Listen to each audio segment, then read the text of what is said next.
Just imagine this episode, this whole series, your whole reset, reaching so many people, millions of new people, opening their hearts, opening their minds, inspiring them to step into the greatest version of themselves, inspiring them to get out of suffering and into possibility, and to step into their highest potential. I love that.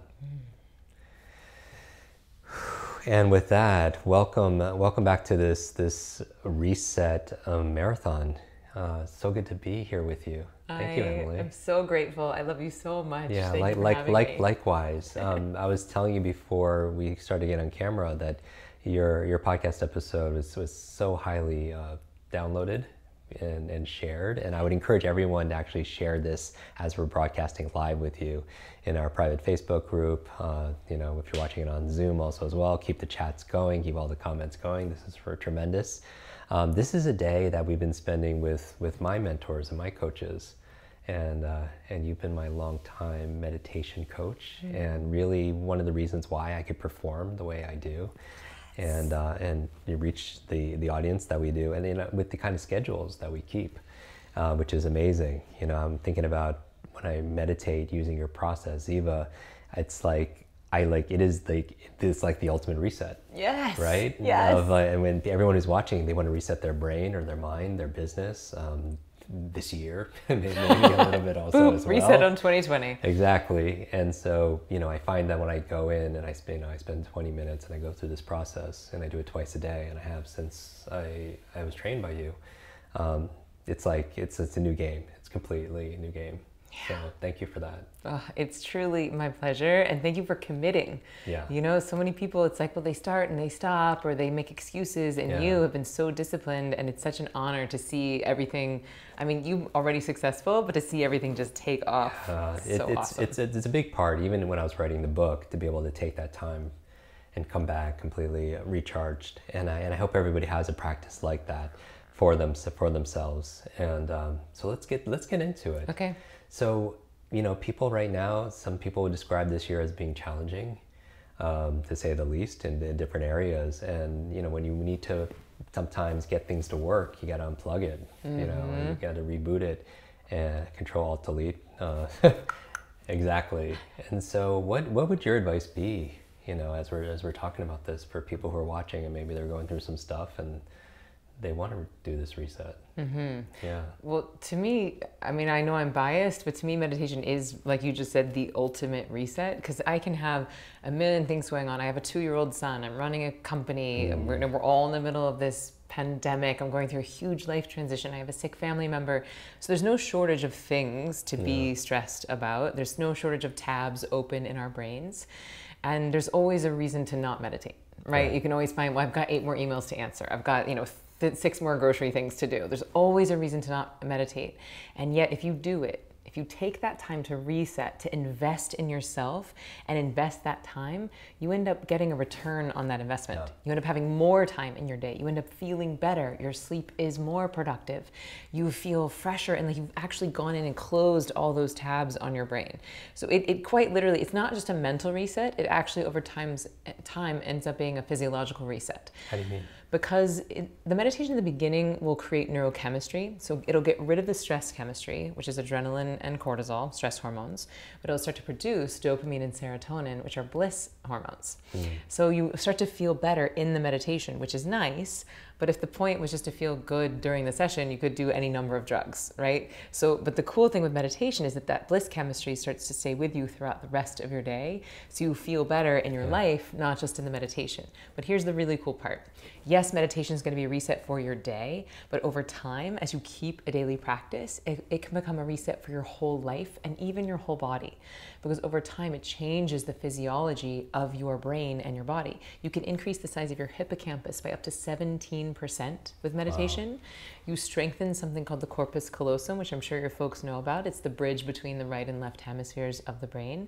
And you're increasing neuroplasticity. So it's like you're not just feeling good. It's not a bubble bath for your brain. You're changing the structure of your cells. You're healing yourself on a cellular level. So in addition to all the brain changes, this stress that gets stored in our cellular, and now we even know in our epigenetic memory, this stuff can start to come up and out. So you can actually heal not only stuff from your life, but the stuff you've inherited from previous generations. Like a retro reset, kind of, Yes. not even in the moment, but historical. Yes, so, and this has been proven on animals up to 7 generations. It's been studied on humans only up to 2 generations of trauma. But, you know, we know that when we're in utero, everything that happens to our mother is it's like a postcard from the outside to the baby. And so if mothers are under extreme stress, that can impact the baby. It's like you're setting the blueprint for that human's health. Now, the good news here is that it's just a blueprint. It doesn't mean that it's set in stone. Because epigenetics are mutable, they're changeable. Every time we meditate, exercise, read a book, go outside, eat nourishing foods, you know, all the things you're talking about in this whole program, we're flipping on these epigenetic markers. It's like the epigenetics are the on and off switch to our genetic code. And so every time we take a healthy action, it's turning on the healthy gene expressions. Every time we take an unhealthy action, it's turning on the unhealthy gene expressions. So this is good news because no matter what blueprint we inherited from our parents or our parents' parents, it means that we can get our hands on the wheel of our life. And now we've collectively gone through a lot of trauma as a species this year, a lot of changes of expectation. And so I think that we have an opportunity right now to really take on more trauma, build the armor stronger, build the calluses around our heart deeper, or we can use this as a time to truly reset, to get still, to go inside, to feel the feelings that are coming up, and use this as an opportunity to take off the armor around our heart, to take off the calluses, to make ourselves more vulnerable, to feel all these feelings so that we can heal them. Wow, I just got goosebumps. Like you could literally zoom in. It's like I call them truth bumps. You know, I talk about this quote in my book from a French philosopher saying life is the C between B and D, and B is birth, D is death, C, life is choice. You know, that these difficult times can define us, they could diminish us, they could destroy us, they could develop us. Yeah. We decide, and those choices you're talking about that affect our epigenetics and how it expresses ourselves, we always have those choices. And I think we even have a choice on like the questions that we're asking, because we could be asking the question, why is this happening to me?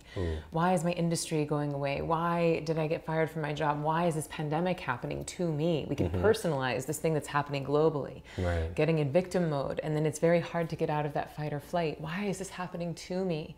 And if you just switch one little word, why is this happening for me? Why is this happening for me? If I assume that everything is happening for my evolution, for my highest good, to usher me into the most amazing person of who I'm capable of being, why is this happening for me? And you know, the brain doesn't like an open loop. So if you ask terrible questions, you're gonna get terrible answers. If you ask better questions, you're gonna get better answers. Why is this happening for me? And then your brain starts looking for all the lessons, all the potential miracles, all of the insights. And that will change your whole life. Yeah, when we change our focus for things, you know, everything changes. You know, that part of our brain, that reticular activating system, the power of questions are often, you know, questions are the answer in a lot of ways. But I don't think a lot of people are conscious of the questions sometimes that they're asking themselves. But why, you know, how is this here to help me to evolve to that next, you know, version of myself that I'm destined, that I'm supposed to be, you know, or where's the gift in this? Yeah, that's such a good one. Where's the gift in this? Or gets curiosity is like, what can I learn, you know, from this situation? Yeah, what is this here to teach me? And I love that you talk about the reticular activating system, because it's so much of what I teach actually in the book around manifesting. So, you know, the Ziva technique is the mindfulness, the meditation, and the manifesting. And I was so thrilled when I had you on my show and you started talking about reticular activating system, because I was like, yes, this is the filtration system. And I think that some people don't understand that you talk about can be so easily applied to manifesting. And manifesting is simply consciously creating a life you love, right? It's you getting intentional about what you want your life to look like. But if you never take the time to set the direction on your GPS, it's very hard for nature to give you the directions, right? You turn left, turn right. It's like, well, where do you want to go? And or it might be defaulted towards something you don't want because of those questions or something else. Or you get on everyone else's questions of like, isn't this awful and this sucks and this is so horrible, and then you're on someone else's stress train. Or you're not standing guard to your mind and you're just watching everything that's threatening and fearful and dark, and you steer towards that. right? Because that's what the reticular activating system will do if left to its own devices, will just protect you from all the life-threatening situations. And this is why I find that the combination of meditation and manifesting is so much more powerful than either one alone. Because if you meditate, you get out of fight or flight, you get rid of some of that stress chemistry in the brain. The reticular activating system no longer has to just look for, well, who's out to get me, right? You feel safe inside your body, in your surroundings, and then you can start to ask, well, what's my dream? What would I love? Right? What is this here to teach me? Why is this happening for me? And then the brain starts filtering in for all of those answers. And that, like you said, can change your whole life. It really can reset your whole life. Yeah, goodness. So I hope everybody who's watching this live, you're really taking this in. I know people are taking notes, but really making it practical. I mean, think about just like how important this conversation is, because one person's change of a thought, their words, their behavior, their habits could change their whole future. And their family, their office, their community. We heal ourselves not in a vacuum. Yeah. Right? Like if you up level, it will impact your romantic relationships, your professional relationships, your personal relationships. And then you're giving everyone around you an opportunity to step into their highest potential as well. As you heal yourself, you help to heal the collective. We don't heal on our own. Yes. So where would you begin for someone who's listening or watching this right now, and they're going through their set of stuff, and we all have our stuff. Yeah.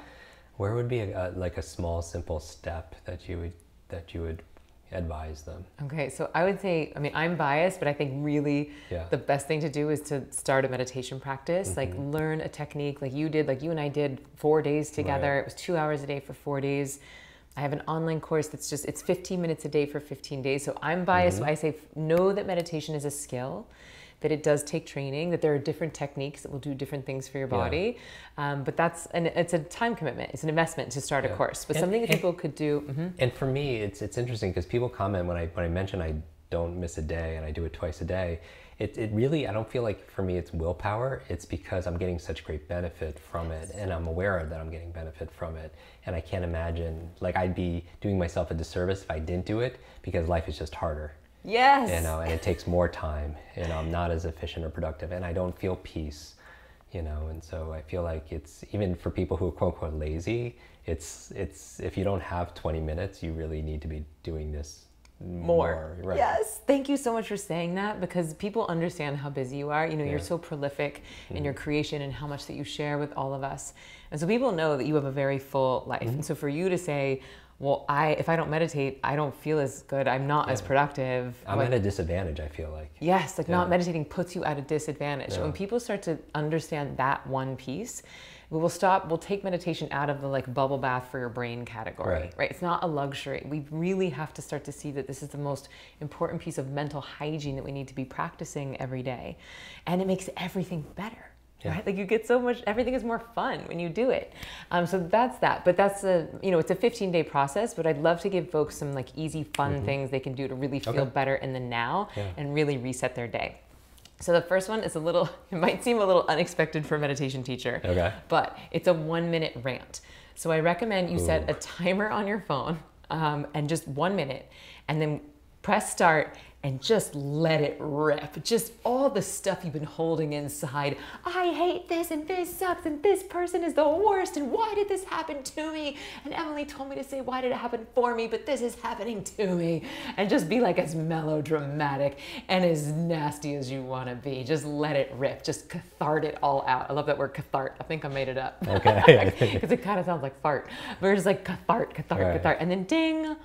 And then just notice, right? 1 minute of raging or crying or whatever came up for you. And then 1 minute dance party. Let's celebrate. Yeah, your favorite song. Beyonce is a good place to start if you don't have a favorite song. Justin Timberlake, Happy. I think these are all really good songs. 1 minute, just let your freak flag fly. Just get ding-dongy. Just get yourself get silly in your house. No one's watching.